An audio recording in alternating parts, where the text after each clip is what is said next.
Welcome to జవితా foods. ఈరోజు మనం గోంగూర పచ్చడి ఎలా తయారు చేయాలో చూద్దాం. దీనికి కావాల్సిన పదార్థాలు: తొడిమలు లేకుండా ఒలిచి ఉంచుకున్న ఒక పెద్ద కట్ట గోంగూర ఆకులు, కట్ చేసుకున్న 10 పచ్చిమిరపకాయ ముక్కలు, 2 వెల్లుల్లి రెబ్బలు, పసుపు 1 అర స్పూను, ఉప్పు 2 టేబుల్ స్పూన్లు, ఒక చిన్న టమాటా ముక్కలు. ఇప్పుడు తయారీ విధానాన్ని చూద్దాం. ముందుగా స్టవ్ వెలిగించుకుని బాండీ పెట్టుకోవాలి. బాండీ కొంచెం వేడెక్కిన తర్వాత దాదాపు 3 టేబుల్ స్పూన్ల ఆయిల్ వేసుకుని తరిగి ఉంచుకున్న పచ్చిమిరపకాయలు నూనెలో వేసుకోవాలి.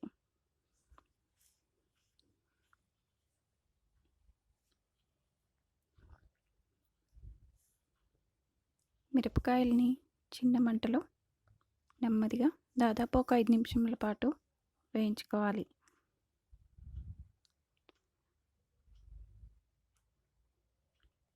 మిరపకాయలు రంగు మారిన తర్వాత తరిగి ఉంచుకున్న టమాటో ముక్కలు, పసుపు, ఉప్పు వేసి మరొక నిమిషం పాటు కలుపుకోవాలి.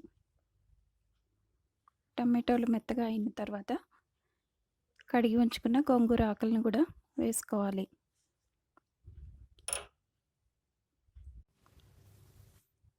గోంగూరనంతా పైకి కిందకి కలుపుకోవాలి. మాడిపోతున్నట్లుగా అడుగంటుతున్నట్టుగా ఏమైనా అనిపిస్తే కొంచెం నీళ్లు కలుపుకోవచ్చు, లేదా మరి కొంచెం నూనె వేసుకోవచ్చు.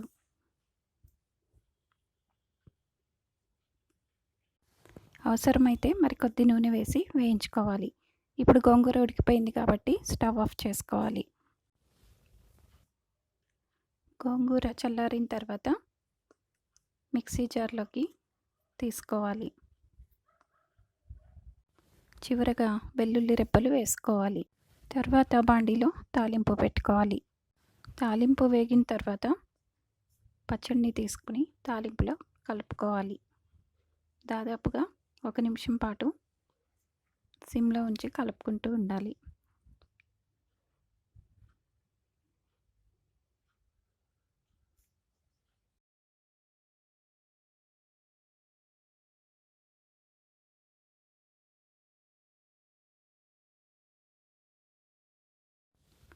ఇప్పుడు తయారైన గోంగూర పచ్చడిని సర్వింగ్ బౌల్లోకి తీసుకుని కొత్తిమీరతో గార్నిష్ చేసుకోవాలి.